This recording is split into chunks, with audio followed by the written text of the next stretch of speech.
Good evening, grave robbers, and welcome back to the television graveyard. We are your TV necromancers, Laura Prince and Noah Houlihan. We have come here tonight to examine the spirits of past television shows, to find out which ones could be resurrected, should be resurrected, and which ones should just stay doomed. This is a podcast in which we will analyze the history, the hype, and the aftermath of shows that ran only one season, or only one episode. With me, as always, is TV's Noah Houlihan. Please, let me be funny. Has it worked yet? It's never worked. So today we are doing the Orson Welles Show. Yes, as chosen by our wonderful patrons. Thank you so much for voting for the Orson Welles Show. This was filmed in 1978 through 1979. Okay. Intended for the 1979 pilot season. Okay, that makes sense. It was intended to air in a 1 hour and 30-minute time slot, which is really? Yeah. So didn't you notice that it was kind of long? It was long. A lot of it is tied up. I would say quite a lot of it is tied up in a celebrity interview. But let's get started. So let's pour one out.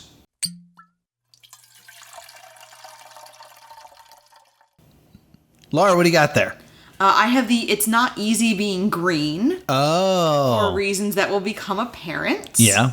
And it is water, green food coloring, and, guys, I'm tired, and a little bit of watermelon mint vodka. Okay. To give it that green feel, I guess. Mint, yeah. We don't have a lot of green. You didn't want to use, what do we have, the creme de menthe? No, I really didn't. Understandable. Creme de menthe is kind of bad. It is. So, I chose to choose watermelon mint vodka and then just water it down because I really didn't have much to mix it with. Gotcha. When I say water, I do mean watermelon, like watermelon water. Yeah, that makes sense. They use the sparkling. Water. Yeah. Yeah, which I think I've done this exact drink a few other times. I feel like colors. You may have, yeah. We have a limited liquor cabinet, y'all. Yeah. I'm surprised you poured it into a glass and not the Sam the Eagle drink receptacle that is currently on our windowsill eyeballing me very suspiciously. Yeah, that thing's really hard to clean. Yeah. I'm pretty sure I got all the Diet Coke out of it from Florida. But I'm not positive, and I'm not willing to drink out of it. I have Orson Welles' gun. I, in front of me, have 6 shots. 5 of them are water. 1 of them is liquor. And using the power of divination, I will try to discover which one is actually alcohol. Except none of them are alcohol, and I'm lying because that's how that magic trick is done. Yes. It absolutely is. But we'll get to that in a little bit. Let's talk about Orson Welles. So, Orson Welles, this is shot fascinating. It's shot like a film. Yes, there's lots of shots, like, of cameras on, like, dollies behind the audience. Yeah. So you kind of see Orson Welles through the crowd, which is very interesting. It, to me, at times, because this was, the 70s, or, it's the 1979, the way that the lights kind of make those stars when they're on screen. Yeah. And the kind of cheapness to the set and everything, it kind of reminded me of Eric Andre. Okay. It kind of had a feeling of the Eric Andre show of, there's something off about this talk show, and I cannot identify it. There's something off about this talk show, and you feel it might be intentional. Mm-hmm. Like, that's the vibe I very much got, is like, it's, I got a vibe of intentional artifice. Yeah. Like, he wanted it to, it felt like he was making a movie about being a talk show host. Yeah. Because also the beginning monologue, instead of being at his desk, he's sitting among the, like, in the middle of the audience. There is no desk. Correct, but he's not on stage either. He's kind of just among the audience. Mm-hmm. It's wild. Now, I want to point this out. The lovely patrons had a choice of 4 different shows, most of which we'll probably eventually circle back to. Yeah. And this choice said the Orson Welles Show, parentheses, don't spoil the surprise for Laura. Because I was totally afraid that in our Discord, which you can join by joining our Patreon, our patrons would say, oh, I voted for Orson Welles because the Muppets are in it. And I didn't want Laura to have that spoiled. Amazingly, while Laura is taking notes about how weird the aesthetic is, she misses that Orson Welles just says, one of the medium's most prestigious personalities, who, as it happens, is a frog. We've also got a stand-up comic who's a bear, a bigoted eagle, and a nymphomaniac pig. We've got the Muppets for you. Laura completely misses that, and I was like, oh, she's still going to get fun surprised. When I was writing, do you want to hear the note I was taking? Of course. LOL, the brain is based on this guy. Which is very true. And he does like a bit of like, I don't know how to say this any other way. Don't go away. We'll be right back. Yes. So he sets up everything, and then we get the Burt Reynolds interview. Yes. Now this is about half an hour of the show. Yeah, this is too long. But I will say, I enjoyed the intro that he gives. Where he calls Burt Reynolds sexy. And then he says, women love him, men admire him. It was just like, oh, I guess we're all jealous of Burt Reynolds. He's friends with Burt Reynolds. Oh, I assume. How long do you think this interview actually was? Too long. I would say that this is cut down from about 3 days. How long do you actually think it was? This was probably an hour. You were 3 hour. This was a 3-hour interview they cut down to still too long. Yeah, it's about half an hour. That's crazy, because by the end of it, he says something like, Burt Reynolds is a goodbye guest. You have to say goodbye to him because he's not staying till the end of the show. He could have, if you didn't do 3 hours. But then again, I'm sure the Muppets were there a different day. This was filmed on to... It's filmed in a way... It took forever. Yeah. Like, I don't have a good way to say this. Mm-hmm. This was filmed over a significant amount of time. So, it's very, very interesting. He does a thing where it's clearly scripted questions, but from the audience. Yeah, which I thought was interesting for the time. Yes. Because, like, what's really interesting about older television, in my opinion, is the idea of being on TV is so novel. Like, right now, when it comes to, like, entertainment and being in entertainment of some sort, any one of us can have a YouTube channel. Yeah. And a lot of people watch YouTube more than television. So the idea of being on television is not that novel, nor is it that hard. Like, there are reality shows, there's so many ways to get on TV. Back in the 1970s, there was only a handful of channels, and the idea of being on television was very difficult. So to kind of have that spotlight where, like, the audience will be on television really means something in 1979. Yes, and Orson Welles had regularly guest hosted for Johnny Carson and Merv Griffin. I did not know that. So this was not a huge, crazy leap. That's why he kind of, later on, he does get that little, like, cute dig in at Johnny Carson.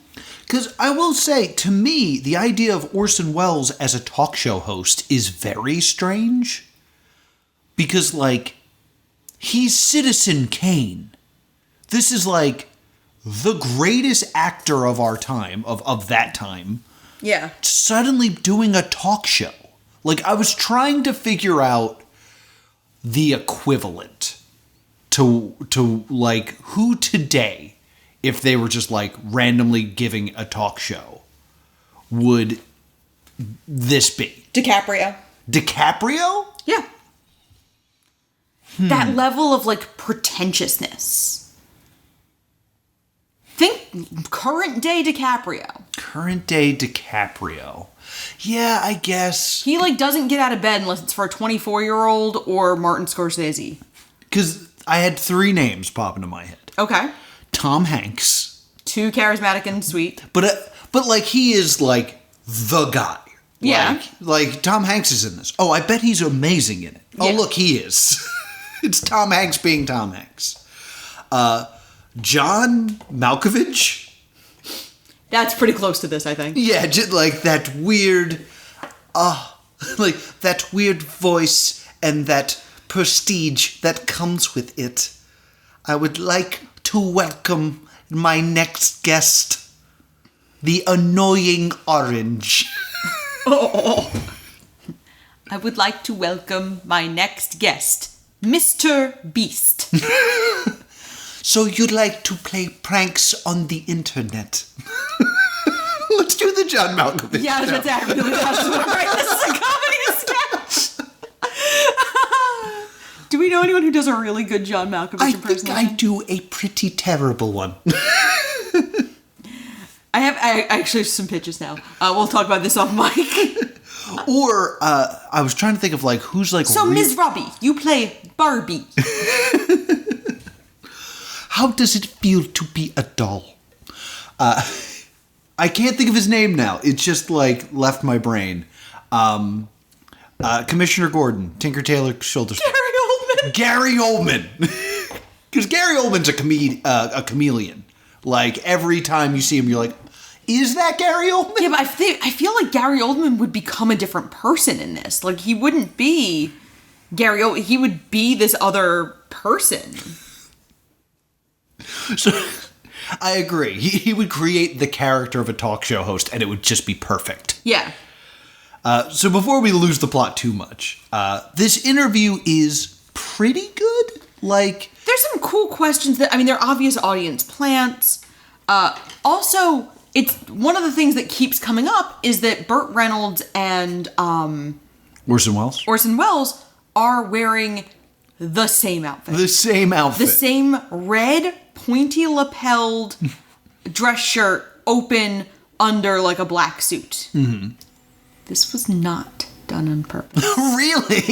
Yeah, because I was looking at WellsNet, which is like the quintessential Orson Welles website. Right. And it is, according to this website, not intentional. Interesting. Very interesting. This interview, like, there was no particular moment that really jumped out at me, but I do note that Orson Welles smokes like a fiend throughout this entire show. Because it was the 70s. And, like, yeah, in the 70s, like, people smoked cigarettes. He's smoking full-on cigars. Yeah. It's like, jeez. I don't think Orson Welles was the healthiest individual. I'm just going to go out on a limb and say that. What makes you think that? The fact that he was not around that much longer after this? I should say, I love Orson Welles. Orson Welles is one of my favorite actors. Like, Citizen Kane is incredible. Yeah, like he dies in 1985. Yeah. But he, so we get this whole interview. We get the first question is, why are you dressed like that? Which really sets it up to look like it's a gag. Yeah. She asks if Burt Reynolds could burn some of his early films, and she name drops a specific one that I don't catch. Yeah. And he is a very charming, I'd have a whole forest fire before I hit that one. And then a woman asks if female directors don't get opportunities or if they don't have the talent. Yeah. And the two of them really do go like, they're getting more opportunities. It's never been about talent. It's nice to see that in 1979. Yes. And then an audience member mentions Truman Capote and calls actors stupid. Yes. And I thought that was pretty funny. Mm-hmm. But this is very long. We're not going to talk about like each individual question. No, I don't have much to say about it. But Reynolds is charming. His rapport with Welles is good. And Welles also introduces the concept of a goodbye guest. And it is a guest who does not stay for the end of the show. Right. Do guests tend to stay through the whole show? I'm going to be honest. Most of my late night talk show consumption is on snippets on YouTube. It's the monologue and that's it. The monologue or sketches. It depends on the show. Like, I know that Conan was good for this. Who's the guy that we hate from England? James Corden. James Corden did this, where he would have a guest, and then when his next guest came out, his current guest would stay. Yes. And then it just kind of became this like fun conversation with stuff. Graham Norton always has a bunch of guests. Letterman was big on you come, you do your time, and you leave. Letterman was also big on harassing female guests. True, but like not the point I'm trying to make here. I know, but I hate Letterman. Letterman was very piecemeal. Mm-hmm. Oftentimes with Letterman, he would record like 3 guests in front of a live crowd and then use them in different episodes. Yeah, based on who was available. So that's another reason why sometimes you do this, but it was common that, especially like in the Carson days and stuff like that, that it would turn into, an interview would turn into a panel show. Because you kind of also always wanted the guest there when Jack Handy, the animal guy, came out. Yes. Like, that always just added to the fun of things. So especially in that time where they're still kind of figuring out television and, like, they're not doing the Letterman trick, it was very common to kind of have, like, your guests stay. Yeah, because I know Jimmy Fallon does a lot of bits like that. He has, here's the puppy challenge. Here's, the touch stuff. He does, like, little games. Yeah, you have to play a game if you go on Jimmy Fallon. Yeah, and I think that's very interesting and fun. Mm-hmm. I do notice that I just didn't know if they stayed till the end of the episode, like if they're on the sign-off or anything. I feel like Fallon doesn't do that. Because, Graham Norton's also a very different type of show, because he's I know we call them talk shows in the U.S., he's what's called a chat show. Yes. Chat show. It's a little less segmented. Part of the appeal is having different people coming in who kind of know each other and kind of don't. Mm-hmm. Because I know that, like, there was a point where they brought in Taylor Swift and Eddie Redmayne, and they tell a story about her failed audition for Les Miserables. That's fun. And how, like, she went just because she wanted to do the read with him. And so, like, interesting little weird stories. Zendaya, there was a clip I saw of, like, Zendaya publicly announcing that she was not the one who farted in The Greatest Showman set. Oh, yes. I remember that, that clip. Graham Norton is very good at that. Mm-hmm. So I think it's a different kind of format, almost. Mm-hmm. But Burt Reynolds never comes back. No. Clearly because they filmed the next segment days, weeks, months later. Yes. He does a great how he introduces the next amazing segment is he goes, "I love using slang just wrong enough to upset my daughter." And he says something is his bag. Yes. Which he even points out is outdated in its time. Mm-hmm. And he goes, "I'm sure you're as fond of them as I am." And my notes just say, "Bet."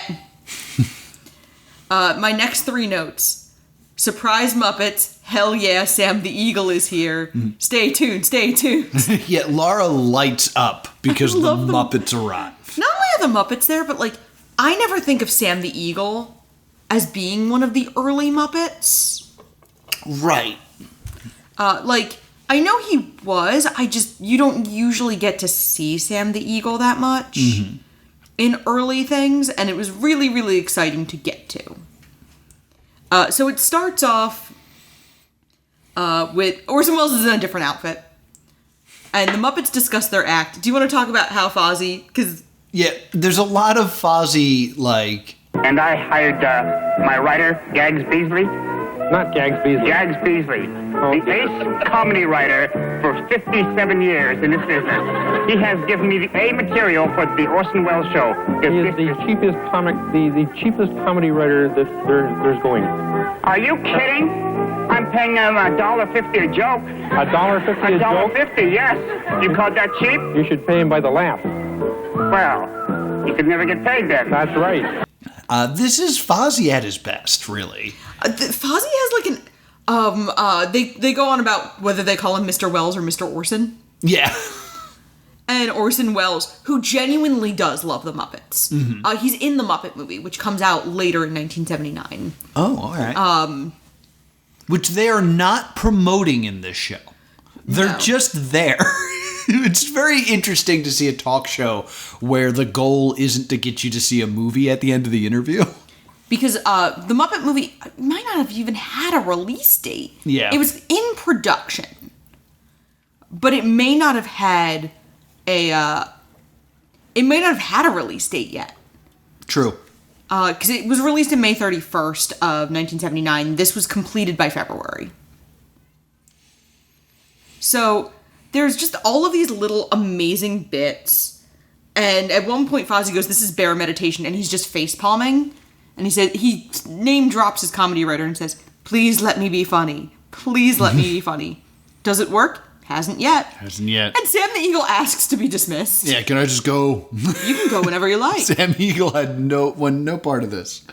I love him so much. We get a nice bit where they're supposedly doing like a sketch, but they don't know what they're supposed to be saying, so Gonzo has cue cards. Yes. There's Guys, I Love the Muppets. Guys, I Might Cry. Gonzo falls and drops all the cue cards.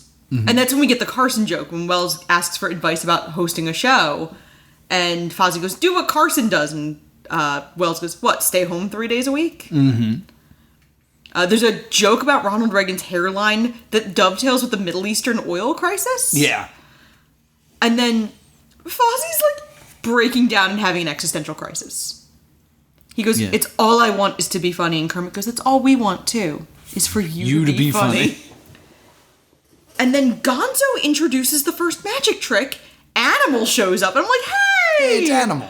And Gonzo goes, "What did you have for lunch today?" And Animal goes, "Cue card!" and eats the cue card, and it makes me happy. And so they do the sawing a woman in half.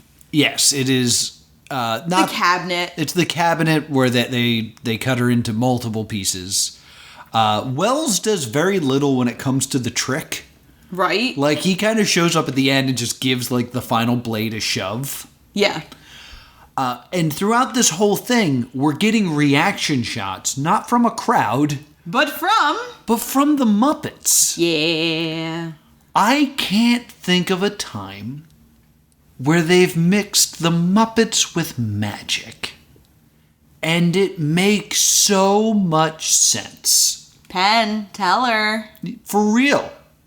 Do it. Because I'm going to tell a quick story, because this is going to be a short episode. Me and a friend of mine went to a puppet workshop when we were at the American College Theater Festival.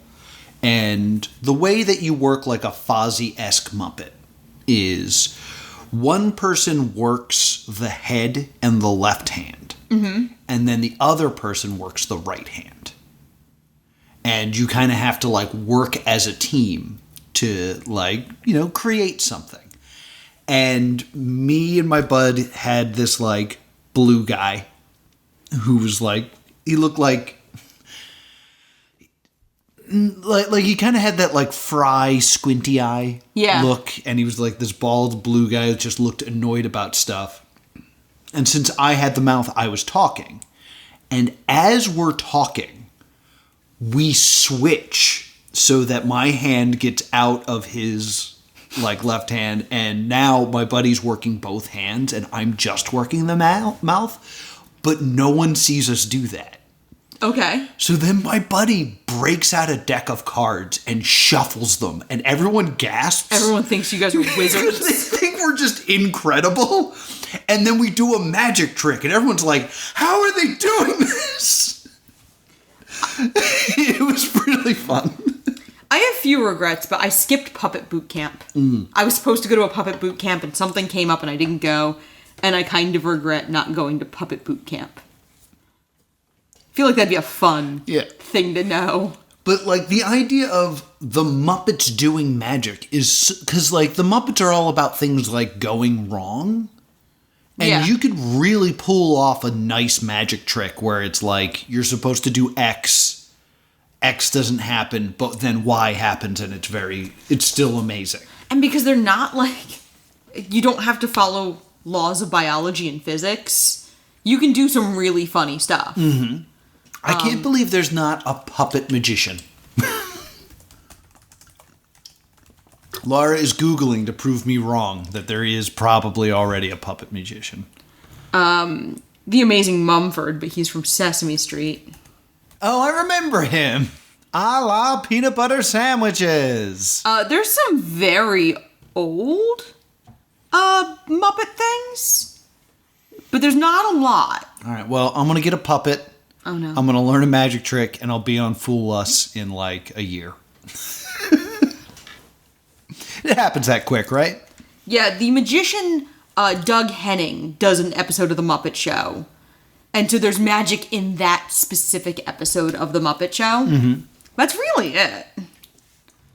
So there's a moment where they're doing the disembodied princess, and the princess's head is shown, and she winks at Sam. Yeah. And you hear Sam the Eagle, actors are sick! I was just like, yay!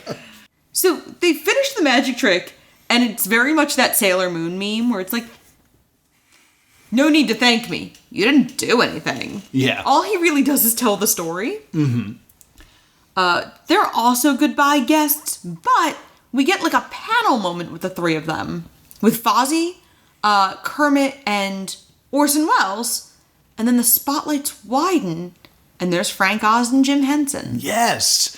So we get an interview with Frank Oz, Jim Henson, and Orson Welles. The talent just sitting there is incredible. Frank Oz is like a cantankerous old man even then. But throughout this entire interview, it felt like Orson Welles is trying to argue with Jim Henson and Frank Oz that the Muppets are real. Oh, yeah. Because it's kind of this, like, do people ask that, you know, do you see the Muppets as real people? And Frank Oz makes like a joke. He's like, yeah, we eat together at the dinner table. No, it's a doll that I give life to. It's like, yeah, but do you ever slip into the characters? He's like, no, I'm talking. I know who I am. I know I'm not Miss Piggy. I'd be insane if I just turned into Miss Piggy sometimes. And It's still real to me, damn it. Orson Welles then like pivots and he's like, well, what about you, Jim? And Jim kind of gives a similar but nicer answer. And Orson Welles is like, well, come on. Wouldn't you say a little bit of Kermit the Frog is in Jim Henson or vice versa? That there's just a little spark. Say this for my audience, Jim. You say that the frog is real. For his audience. For him. It's like, come on now. He's such a Muppet stan, and I'm here for it. Oh, I love it so much. Yeah, as someone who loves Orson Welles, it is very fun to watch him be a child in front of these people. We find that, like, they talk about when they started out with puppetry, and that, like, Frank Oz started when he was younger, but Jim Henson started just to get a job on TV. Mm-hmm. Love it. This is a fun segment. It certainly is. It's a lot of fun. And then we have some mood whiplash. Yes. As we watch gun experts examine some bullets and a revolver. Because they're going to do the bullet catch trick. Yes, sort of. A 6-shooter is loaded with 5 blanks and 1 real bullet. Orson Welles is strapped to a chair and blindfolded. Yes. And he is going to have this woman, what was her name? Something Dixon? Angie Dickinson. Angie Dickinson. Shoot the gun at his face 5 times. But when Orson Welles believes using his psychic powers that the real bullet is in the chamber, he will instruct her to change the gun from his face to a target that has like a vase on it. Yeah. Shoot that, and then turn back to him. So the idea is that the real bullet will be shot at the target, all 5 blanks will be shot at Orson Welles, and he will use his powers to make sure his head doesn't get blown off. My next note here. This reads like a Stefan joke. This show has everything. A bullet catch. Muppets. Burt Reynolds. Burt Reynolds. They do a good job presenting this joke. Yes. Or this trick, in that she points the gun and it makes like a bang. And Orson Welles is like, okay, fire again. And then she fires and Orson Welles pretends to die. Yeah. Like he slumps over. And then he's like, nah, I didn't get shot. It's fine. And then she shoots again. And Orson Welles says something like, if you'd like, you can spin the barrel again. And she goes, I think I'm just going to shoot. And she fires again. And Orson Welles freaks out and goes, target, target, target, target, target. If you want to, you can give that thing just one more spin. I'm just gonna shoot. Target! Target! Target! She turns to the target, fires, the vase breaks, and then she kind of like smirks and then turns back and fires the last shot at Wells. And he's like, magic! Yeah. It's very clear that they're all blanks. And that the target is rigged. And the target is a thing that explodes, yeah. They play the drama up very nicely. Oh, yeah. During all of this, you never see the crowd. No. Which makes me think this wasn't even performed live. I think there's a really good chance it's a closed set. Yeah. So magic on TV is always rough. Yeah. Because you have to try to convince the audience that they're not just cheating. And once you're able to be like, well, he could have just done X, it kind of takes all the fun out of it. Yeah. I mean, I love magic. Magic is hard to do on TV, but I'd like to see more of it. And, you know. I've seen some varying things about this segment. Okay. This segment is actually... This segment's the segment that actually did make it to TV. It was used in a show called The Magic Show. Oh. The first magic trick he does with the mummy was intended to be for a show called The Magic Show that was airing at that point. Oh, so they just interspliced Muppets to make it seem like it was part of this show? Yes. All right. And then what they ended up doing is they reused this footage for that TV show. Gotcha. That makes sense. So I think that's super interesting that a couple of pieces of this were intended for air or did make it to air. So, yeah. Yeah. So that brings us to the ending, which he thanks everybody who was on the show, and they show Burt Reynolds, they show Angie Dickinson, they show Kermit, Sam the Eagle, Fozzie Bear, and Dr. Teeth for some reason. Yeah, who we had not seen. Yeah, sir not appearing in this show. Excited for the Electric Mayhem show, though, still. And then he's like, we're not out of time, so I have to stretch for a minute. So he does a monologue and complains about Truman Capote. Yeah, I thought he was reading Truman Capote. He does. Yeah. But he also complains about Truman Capote. That's important that he also does complain about him. So yeah, he just does a little bit of a read, and then he's like, all right. And like, you see his eyes on cue cards. Yes. And then he's like, okay, that's the show. Good night. So, this could have never worked this could not have worked the way a talk show works. Because I don't think Orson Welles' nature would have worked with doing 4 shows a week, however many weeks a year. True. I did really like it. Like, I think this could have been a fun, like, special, annual, semi-annual. True. I mean, like, taking away the idea that Orson Welles is not into it enough to do it. Yeah. If this show, in my opinion, could work. I like the idea of it's a talk show that's more of a variety show.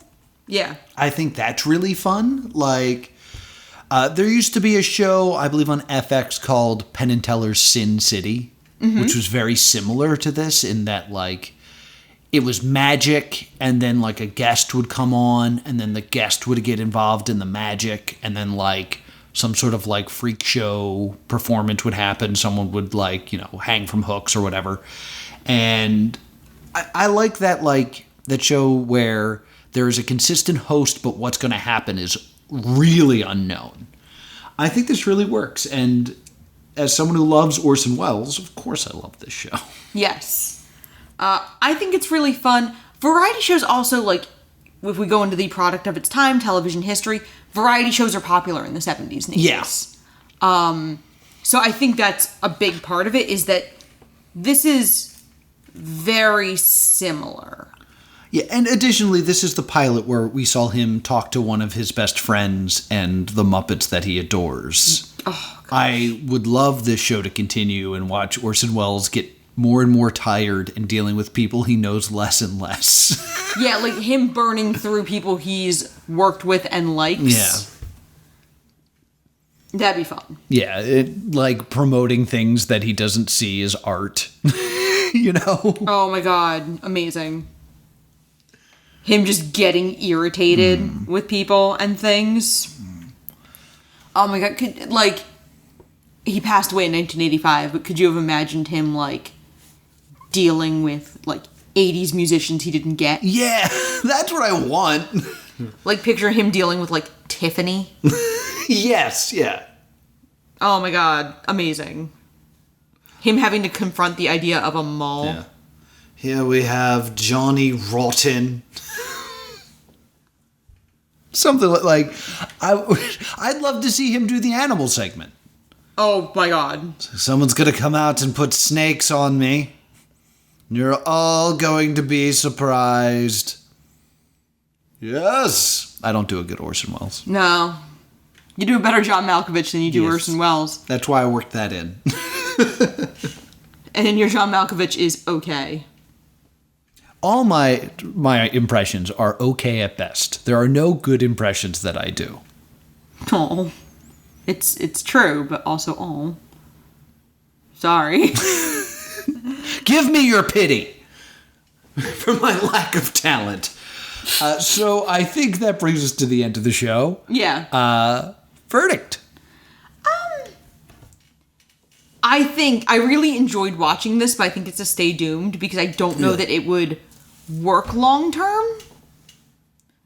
No, I want to see it. Stay tuned. I think I just love Orson Welles enough that I was like, I feel like eventually this would turn bad. Yeah. And I would love to see that.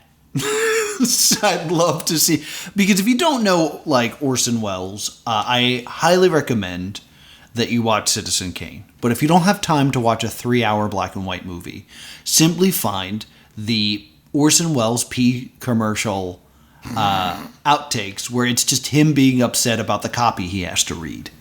That is so funny that Maurice LaMarche, the voice of the brain, uses it as a vocal warm-up. We know a remote farm in Lincolnshire where Mrs. Buckley lives. Every July, peas grow there. We aren't even in the fields, you see. Yeah, we are. We're talking about them growing, and she's picked them. Yeah. On what? In July. I don't understand you, then. What must be over for July? When we get out of that snowy field. When I was out, we were onto a can of peas, a big dish of peas when I said in July. Oh, I'm sorry. Yes, always. In July. I'm always past that. You are. Yes. Well, that's about where I say in July. Could you emphasize a bit in July? Why? That doesn't make any sense. Sorry. There's no known way of saying an English sentence in which you begin a sentence with in and emphasize it. Get me a jury and show me how you can say in July, and I'll go down on you. That's just idiotic, if you'll forgive me by saying so. He just loves doing Orson Welles. So, yeah, Orson Welles is such a great character, and the idea of giving him this odd of a spotlight for his skill set. Like, I don't know, I just kind of love the ideas of, like, you are the greatest actor of our time, so here's a talk show. Yeah. Is just such a funny thing to do. Agreed. So, yeah, I would give this a stay tuned. All right. So that's going to do it for the show. If you want to support the shows and keep the lights on here at Stay Doomed HQ, check out our Patreon, patreon.com/plus2 comedy. At the $5 level, you get to vote on episodes that we're going to do. And if you're at the $20 level, you get to be called a super cool patron, like Matthew, who also makes direct suggestions. And based on his suggestion, next week, what are we watching? We are watching the US Taskmaster. Yes, the US version of Taskmaster. Super excited for this one. I'm cautiously optimistic. Ooh, that's not the right way to go into this one. Trust Oh, me. no. Where can people find us? You can email us at thestaydoomedshow@gmail.com or on Facebook and Twitter at Stay Doomed. And if you want me to record messages doing impressions of your favorite celebrity poorly, I'm at +2 Comedy. If you want to help us workshop the John Malkovich talk show, I'm at Priorities. Until next time, stay doomed. Until next time, stay tuned. Stop.